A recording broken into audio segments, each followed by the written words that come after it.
The great lesson of our history is that tyrants like Putin only respond to strength. So today I have announced the biggest sustained increase in defence spending since the end of the Cold War. So that was Keir Starmer, the Prime Minister, giving a press conference in Downing Street when he was announcing that the UK was going to increase its defence spending. Feels like one of these big moments with the flags and all the press huddled in just before the 6 o'clock news in the evening. And there's a bit of a debate about whether what he announced was actually significant enough to merit that, and whether it was enough for some people to protect the UK's military and to strengthen the UK's defence. And we're going to be talking about that on this episode of Newscast. Hello, it's Alex in the studio. And it's James in the studio. So the defence spending has been obviously talked about increasingly over the course of the last 7 days or so, and we've talked about it on Newscast because we know that Donald Trump in the White House has basically said, look, Europeans, you've got to step up and increase your defence spending. But there's been like this big question mark hanging over when the UK would actually increase its defence spending. So Keir Starmer said for a while, we're going to get to 2.5% of GDP. At the moment, they're about 2.3% of GDP. But what he hasn't done is set out a time frame for it. And then all of a sudden today, what happened in Westminster was all of this rumours and stuff were kicking off that he was going to give a statement in the House of Commons. It could be something quite significant. And then it emerged, that's what he was announcing. All of a sudden, defence spending is going to reach 2.5% of GDP by 2027. And then an aspiration to go further, and it really was an aspiration. There were hedges in his description of how the UK might eventually, if appropriate, get to, say, a share of 3% of GDP for defence spending. And all of this is happening, of course, as you say, Alex, against the backdrop of a Republican American president like none we've ever seen before, who has been highly critical. He was highly critical, Donald Trump, in his first term of European allies for, in his view, not spending enough as a proportion of their national economies on defence. And he has picked that up again and is running with it this time. And of course, Keir Starmer is thinking about the politics of his meeting with Donald Trump as much as he's thinking about the politics of how this goes down at home. And presumably that's why he's doing this literally hours before he actually jets off to Washington. Well, it was pretty much assumed, and I think there was a thought process that said Keir Starmer's going to have something to say to Donald Trump when he goes to Washington and sits down with him. And we know that this is, as you say, something that Donald Trump's been banging the drum about for some time. And not just Donald Trump. There have been other US presidents that have made the point that actually, when it comes to NATO, for example, the US contributes a lot in terms of its defence, and other countries haven't even met what has been a basic agreed requirement for NATO spending on defence for some time. So none of this will come as a surprise. But you know what, James? The thing that's always really interesting in politics, timing, right? Because, you know, it's been a Labour position for a long time. We're not going to tell you when we're going to get to spending this proportion of GDP on defence until after we've looked at all the detail. There's been a strategic defence review. That will come back in the spring, and then we'll set out a pathway. And then the day before Keir Starmer gets on a plane to Washington, we have this announcement about the timing. So it's kind of inevitable that when he gave this press conference, that was a focus of a lot of the questions about it, including from our very own Chris Mason. What do you say to those people who might think that Donald Trump is now effectively setting UK government policy? And have you done an assessment on the impact of the cutting of the aid budget? Thank you. I've been arguing for some time in most of the meetings I've been to since I've been Prime Minister for 7 or 8 months now, that European countries, including the United Kingdom, needed to do more for our own collective self-defence and security. So that is not a new argument. Yes, it's true, President Trump thinks we should do more, and I agree with him. It chimes with my thinking on this. And by more, I mean more capability, I mean more coordination, and I need more spending. And Chris mentioned in his question there the aid budget, this pot of money that the UK spends overseas and often in developing countries to try to help them with poverty and with disease and various other aspects, spreading democracy and so on. And the reason he mentioned that is because Sir Keir Starmer says how he's going to fund this increase in defence spending is by cutting that foreign aid budget. Cutting it, should be said again, it's been cut before. And confusingly, although they measure, I don't know why this is, Alex, maybe you know, but Probably not. they measure the defence budget as a share of one way of looking at national income, GDP. But for some reason, Sir Keir measures the overseas aid budget as a share of another measure, gross national income.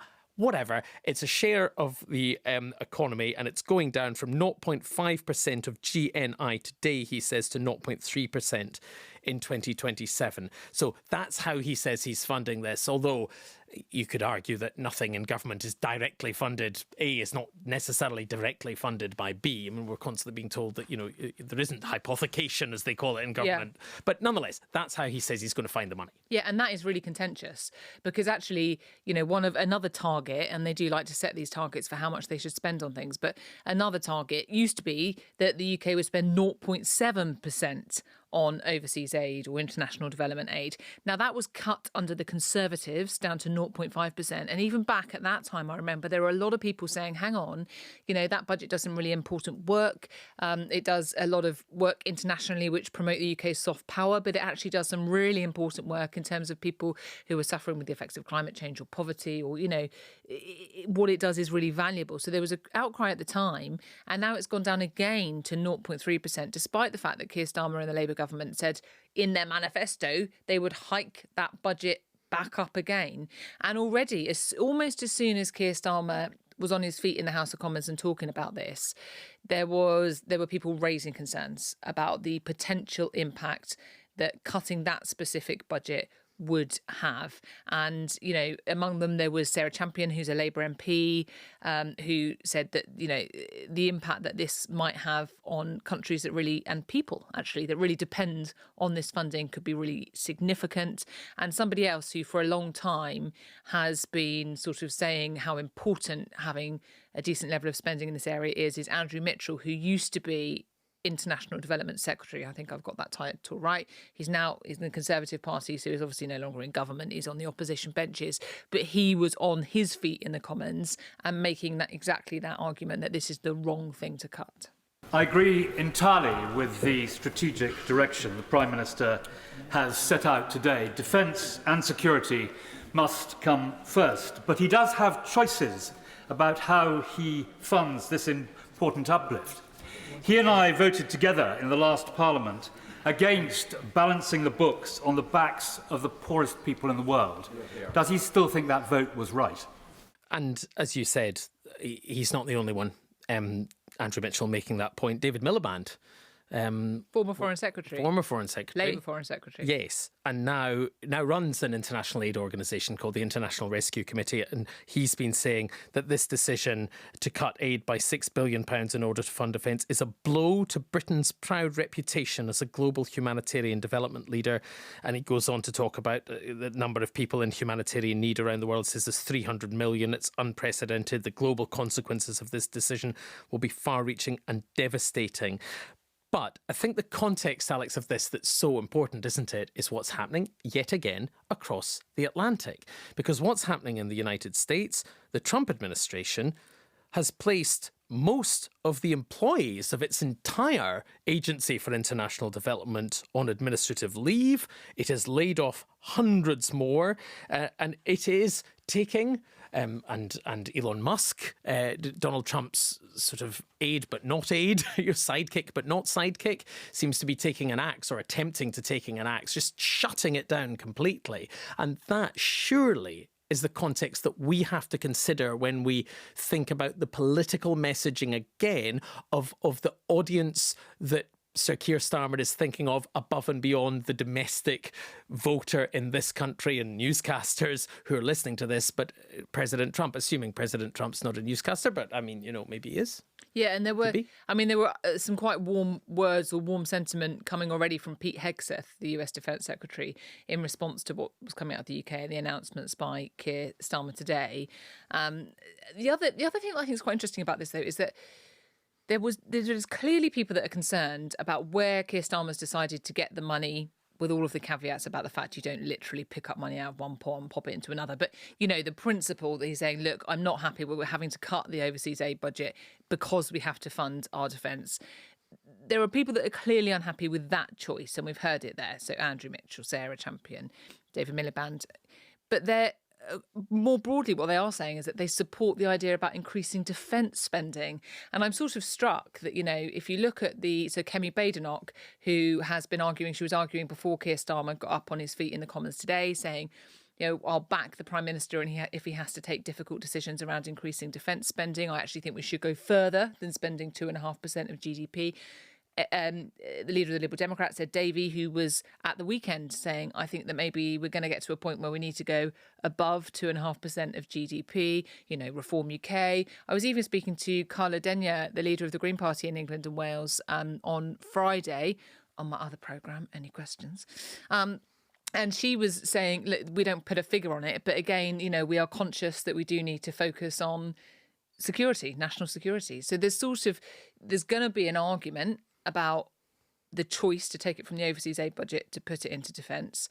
But I think kind of for the most part, and this won't be everybody, but for the most part, what you're hearing from the leaders of the parties at Westminster is the principle of increasing defence spending is something that they broadly support. I guess there are still questions about A, whether it's going to be enough in their eyes, and B, whether or not in terms of actual capability, it's going to do whatever the UK and other EU countries believe that it needs to. I mean, it's, imagine, a far cry from the Labour Party of Jeremy Corbyn.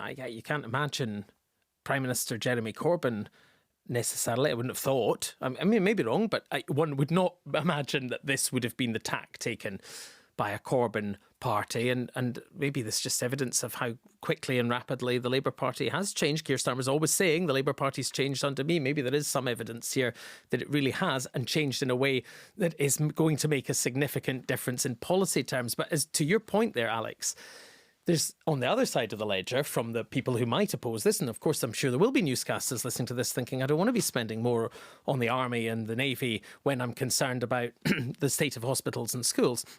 But on the other side of that, there are plenty of people who are saying, look, with the growing threat, the increased uncertainty in the world, the lack of reliability, apparent lack of reliability of the United States as a partner. We've been talking all week about the potential ending of 80 years of security guarantees provided by the United States for Europe and other democratic nations, with all the caveats that come with that about America's behaviour in certain ways at certain times.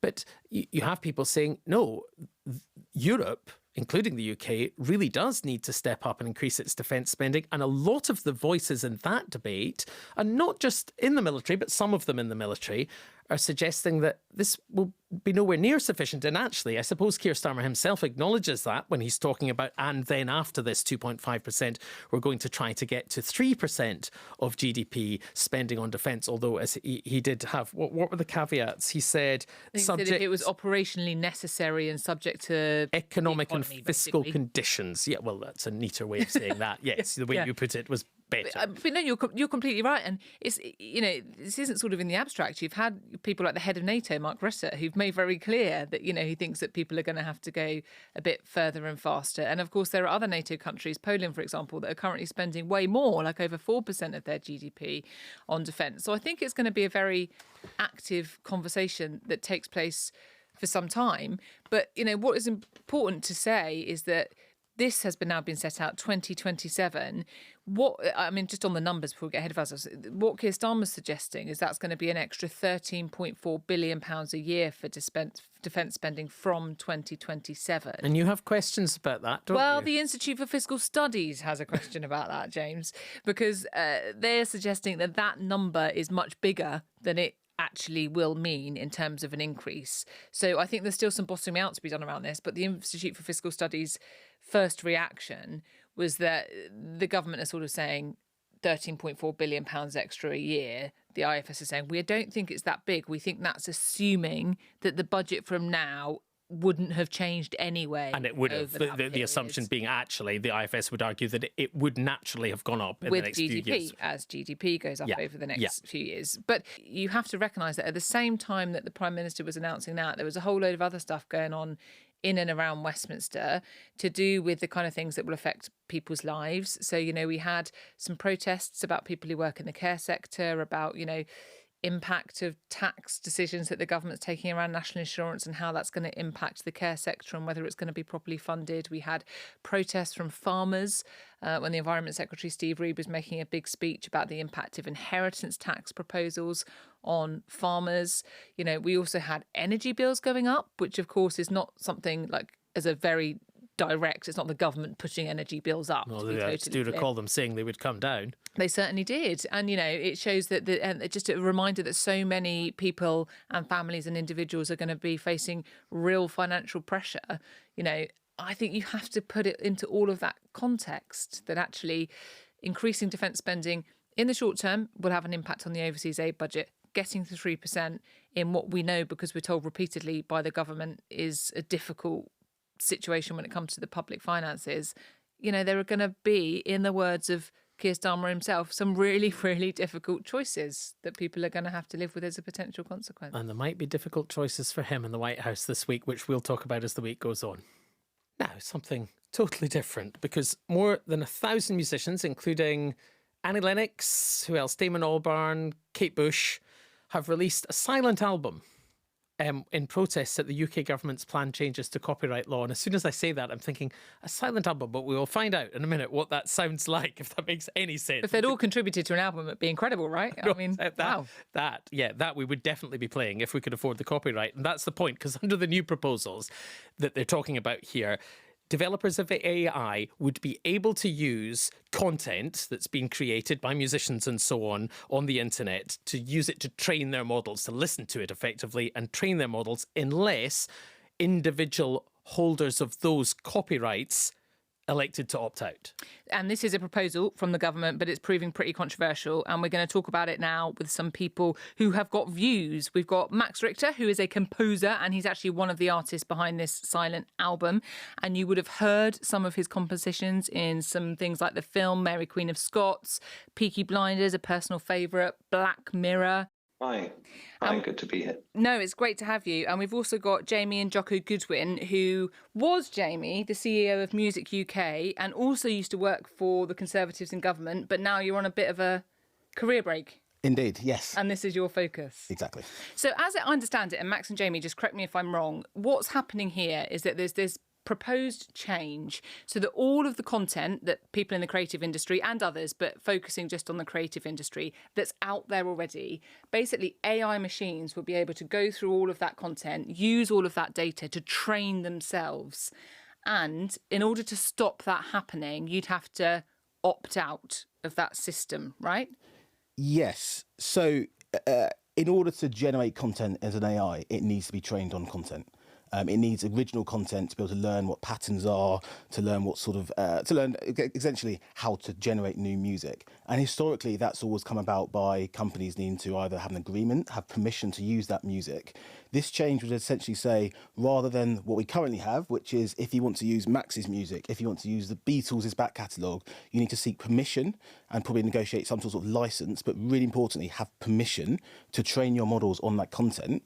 What it's now going to say is, no, you can just do it unless those whose content it is actively opts out.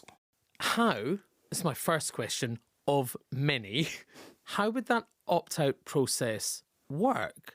I mean, at what point do you opt out? How do you communicate that you want to opt out? Does this AI company that's, say, listening to every single piece of music in the entire world, does that company have to check with every single artist that ever was, whether they've opted in or out? I just don't understand how that would work. I think Max will have a very good sort of perspective from the artist side, but that's exactly why I think this is such a ridiculous idea. I grapple with this when I worked in the music industry, and I also came across it when I worked in government. And exactly those questions are the sort of questions that I don't think we've got real answers to. They've tried this in other countries, they've tried this in the EU, and it's had a whole load of issues because, just like you say, how do you actually opt out? Particularly with creative content, you often don't have just one person who you need to seek permission from. You've got the songwriter, whoever has performed it. Various people might own their own wider rights. What does this actually mean if someone opts out after a model has been trained? Do you then have to basically disregard everything that model has spat out after it's been trained? There's lots of questions around this I just think aren't very clear, and it's quite clear that actually this is really actually unworkable as well as being quite a more immoral way forward. So, Max, obviously you might be affected by this because, I mean, you've written... You're a composer who's written loads and loads of stuff for film, TV, theatre. A lot of people will be familiar with your work. So what's your worry when you're trying to navigate this? Well, I think the big problem is, as you've already discussed, is that this opt-out assumption puts the onus on individual artists to essentially sort of police the entire tech landscape from using their work, which is absolutely impossible. It might be possible for very established artists with, a big infrastructure, big industry partners, whether it be labels or publishers.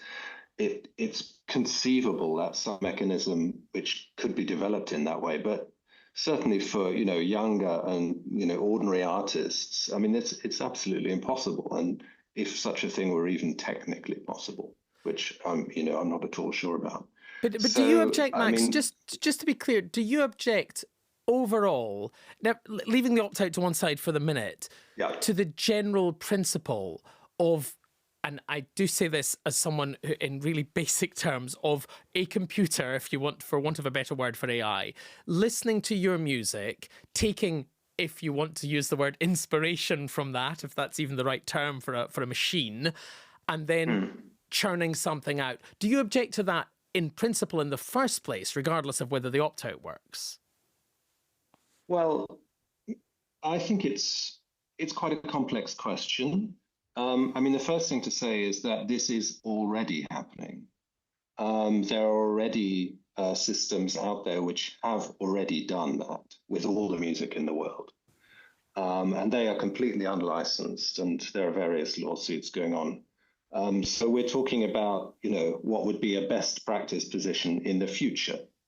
Now, given that it's already happening, the question of whether I like it or not is to some extent moot, I have to say.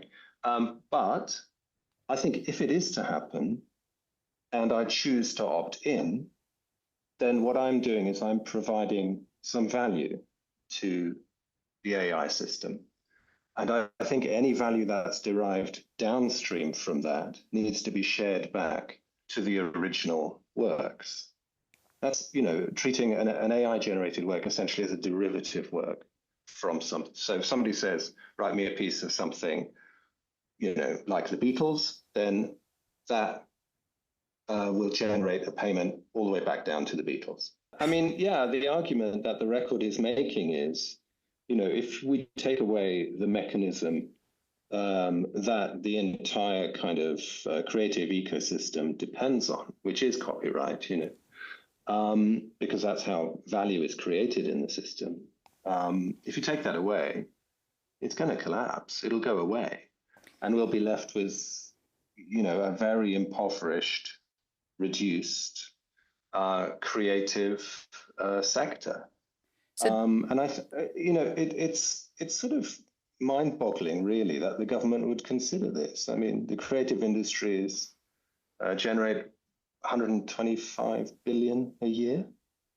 That's 5 times what car manufacturing does, 15 times what the steel industry does, and 100 times what the fisheries do. So it's interesting. It's a big deal. Yeah, it's interesting because the government has obviously put forward these proposals, and part of the government's argument that they say is that the way that it works at the moment, the current system, is actually holding back the creative industries and holding back the AI industry. That's their argument. And Laura, our esteemed colleague Laura, actually had Rachel Reeves, the Chancellor, on her programme and asked her about this very issue not so long ago. Let's have a listen to what Rachel Reeves had to say. The government are looking at copyright rules. We've got to get the balance right. We have got an amazing creative industry sector in the UK, one of the fastest growing sectors in the economy. And we want to support artists to make sure that they are properly rewarded for the content that they create. But I don't think that is incompatible incompatible with attracting AI companies to invest in data centres and compute facility here in the UK. And unless we get that investment, we're going to miss out on big opportunities, not just for big firms, but also to make sure that smaller businesses can use new technologies to improve their productivity and improve their wages in their sectors. But would you, as the Chancellor in charge? That was Rachel Reeves, and you could hear Laura just at the end stops. there. Never stops. She's always there. It's always Laura. So, Jamie, I mean, clearly part of the government's argument is that, and they've said this already, they want the AI to be the next industrial powerhouse and a huge revolution, and, you know, they want to make that happen. That's clearly part of the argument the government's making. But do you see that AI can actually benefit the music industry? Do you see that actually there's something in AI when it comes to creativity and music and this sphere which can be a good? Because it's already been used, right, in some capacities. Yeah, and I think it's really important to say that sort of, across the creative industries, people do use AI. AI is actually a valuable tool for lots of people when used properly. I think the challenge here is there's been a slight conflation about benefits of AI, to which I think are absolutely huge. I'm a huge sort of enthusiast for AI. I think the impact it could have on medical research, diagnostics, the way public services work could be absolutely revolutionary and actually very positive. But, like, to be frank, we're not going to find the cure for cancer by ripping off Max's back catalogue. These are two completely different things.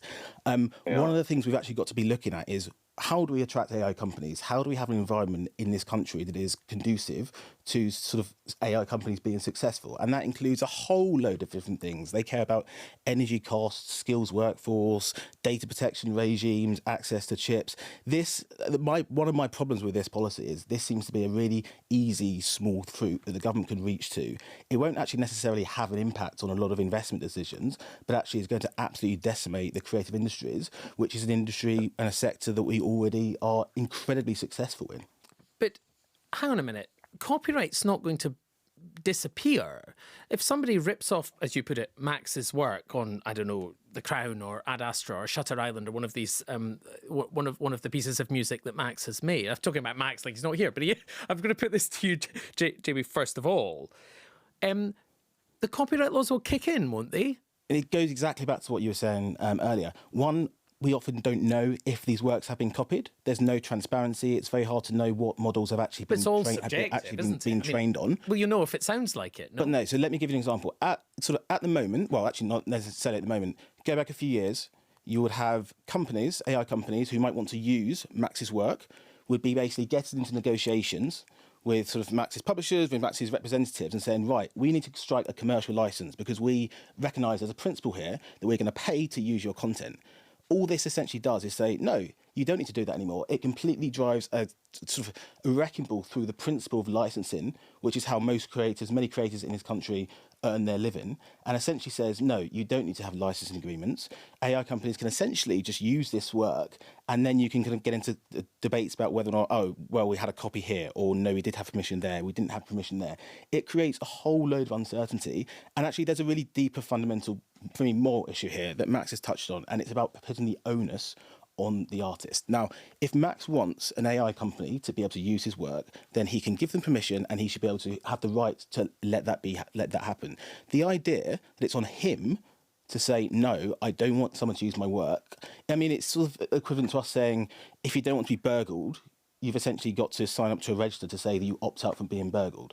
We have a system in this country of property rights that essentially means that if you want to create an idea, create a film, create a podcast, you actually have the right to do that, and it is not stolen from you. We don't live in a country where states or businesses can just take what you've created and monetize them. This drives a horse and coaches through that entire principle. Coach and horses. Coach and horses. Thank you. All of the above, in your view. This is still at a consultation phase at the moment, which is obviously why you are making your voices heard about it now. Is there somewhere that you look at that you think actually they've got this bang on, you know, like a country around the world which is legislating and managing this in a way that you think is working? It's difficult because so much of this technology is new and it's moving incredibly fast. I mean, if we all look at some of the proposals that government put out around AI just from a couple of years ago, they probably seem almost out of date now. Things are moving. Was this like when you were working quickly with the government and you saw up close how they were dealing with some of these things? You do, and because it's moving so quickly, it's difficult to properly nail down. It's why one of the reasons jump into this sort of like policy option before we actually know the outcome of a number of the legal cases that are happening around copyright at the moment, but also recognising there are other countries who are doing things like this, who are actually watering down their copyright regimes, but they do not have the world-leading creative industry sectors that we do. Now, I can understand if you're a country that is sort of importing copyright, is importing kind of music, you don't really worry about your domestic sort of artistic and creative base. The creative industries in this country are one of the jewels in this country's crown, and we're essentially pursuing a policy to try and flatter tech executives and throwing our creative industries under the bus. Right. So, Max, I'm sorry, I was talking about you a minute ago as if you weren't there, and you are very much here. And the question I have is a sort of almost a much bigger question, which is we heard the Chancellor a minute ago, Rachel Reeves, saying to Laura, this is about jobs, this is about factories, this is about growth, this is about prosperity. But is it not about something far more existential? Are we not in the realms of discussing what it means to be human? What is art? Absolutely. Absolutely.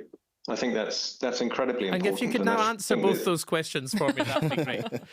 Yeah, no, I think you're absolutely right to raise that, because I think creativity, it isn't just about producing, productivity and money and all of that.